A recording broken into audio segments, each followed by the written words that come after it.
Oi, gente, tudo bem? Nosso último vídeo de história a gente falou sobre as expedições bandeirantes, lembram?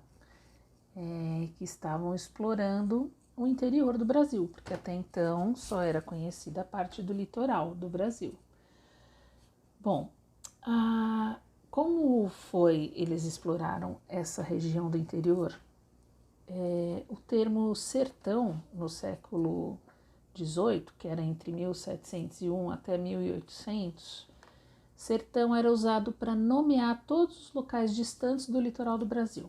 Era no sertão que viviam os vaqueiros, os sertanejos, criadores de gado, em grandes extensões de terra, no Nordeste brasileiro. Região Nordeste, lembram? A vida no sertão não era fácil. O tempo era quente e seco e a comida era pouco variada. Também era comum o conflito entre indígenas e vaqueiros em virtude da disputa pela posse de terra. A pecuária nordestina, que é a criação de animais, e o comércio de gado empregavam homens livres, escravizados libertos, que eram escravizados que tinham sido libertados, que eram chamados de forros ou alforriados, e agregados. O gado tinha várias funções, entre elas abastecer as cidades da Bahia de Pernambuco, além da região das Minas, ser usado como força motriz nos engenhos, que eram os animais que faziam algumas máquinas do engenho funcionarem, que eles puxavam, e fornecer couro, usado para ensacar mercadorias e também enviado em grande quantidade para Portugal. As fazendas de criação de gado supriam as necessidades dos habitantes dos engenhos e de cidades e vilas do litoral. O trabalho do sertanejo no interior era complementar ao dos engenhos do açúcar no litoral. Hoje, a vida dos vaqueiros no interior do Nordeste não é muito diferente daquela do passado colonial. Montados a cavalo e vestidos com roupas de couro grosso, os vaqueiros têm a tarefa de conduzir rebanhos por estradas de terra, riachos e pastos. Eles percorrem as fazendas de gado, garantindo a segurança dos rebanhos.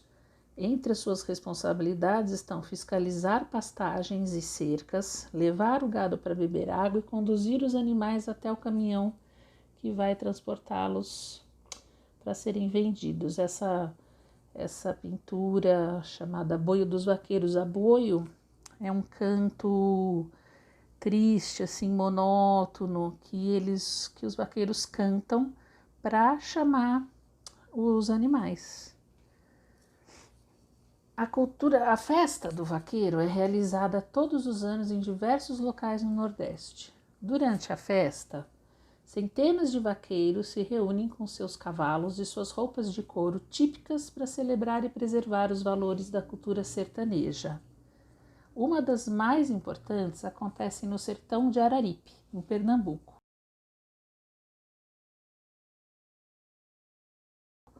Essa festa teve origem em uma tragédia que aconteceu no local em 1954, ano em que Raimundo Jacó, considerado um dos melhores vaqueiros de sua época, foi morto por um rival. Segundo a história, o fiel cachorro de Raimundo teria acompanhado o enterro do dono e ficado em seu túmulo até morrer. Aqui tem a história do Raimundo Jacó, cantada pelo Luiz Gonzaga, que foi um grande artista brasileiro, numa canção chamada Morte do Vaqueiro. Eu vou deixar na Agenda Edu o link para vocês ouvirem essa música. Podem acompanhar a letra por aqui, tá bom? Muito bem. Olha, Museu do Cais do Sertão. Para conhecer hábitos e costumes do passado, nós podemos visitar o museu. Bom, se vocês já sabem, o acervo dos museus, quer dizer, tudo que tem nos museus, acumulado, doado ou adquirido ao longo do tempo, nos ajuda a entender o cotidiano, o trabalho, o lazer, as vestimentas, que são as roupas e os objetos das pessoas de antigamente. A visita ao museu permite que a nossa imaginação sobre o passado se torne mais concreta, porque a gente lê as coisas nos livros, e se a gente vai ao museu e pode ver as coisas, objetos, roupas de uma determinada época, fica mais fácil para a gente entender, né, gente?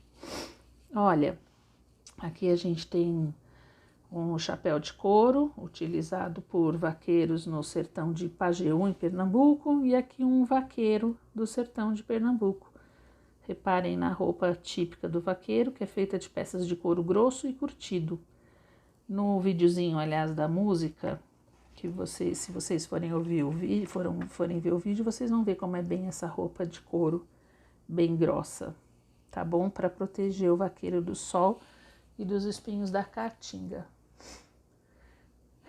Que tal agora conhecermos um pouco do Museu do Cais do Sertão? O Museu do Cais do Sertão, no Recife, foi oficialmente inaugurado em abril de 2014. Esse museu faz uma homenagem à história, cultura e ao universo sertanejo brasileiro, com espaços interativos e uma exposição permanente sobre o sertão e os sertanejos. Para saber mais, consulte o site www.caisdosertão.org.br. Olha, um museu então, gente, aqui tá falando pra gente conversar. A gente não tá na sala, mas vocês podem ver que o museu é um lugar que ajuda a gente a compreender uma época, uma vida ou uma atividade diferente que a gente conhece mais na teoria. Os materiais que compõem os acervos de um museu podem ser objetos, ferramentas, pinturas, esculturas, tem museu de arte, tem vários tipos de museu, né? E a importância, os museus são importantes porque eles permitem que a gente conheça a história, como eu tinha falado, e a cultura de um período, de um povo, da maneira de viver, de pensar de uma sociedade, tá bom? Tem exposições de arte, de ciências, tecnologia, tem vários tipos. Se a gente estivesse na escola, o livro sugere que a gente faça uma exposição com fotos de vocês, mas não estamos, então a gente não vai fazer.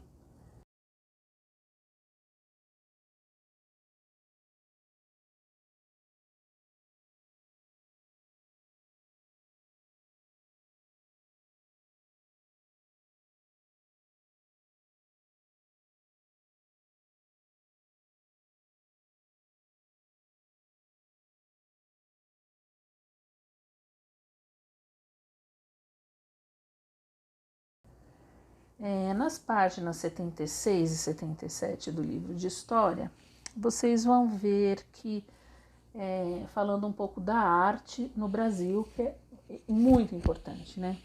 A tia Rafaela, eu tenho acompanhado, acho que ela tem feito um trabalho bem gostoso com vocês, mesmo à distância.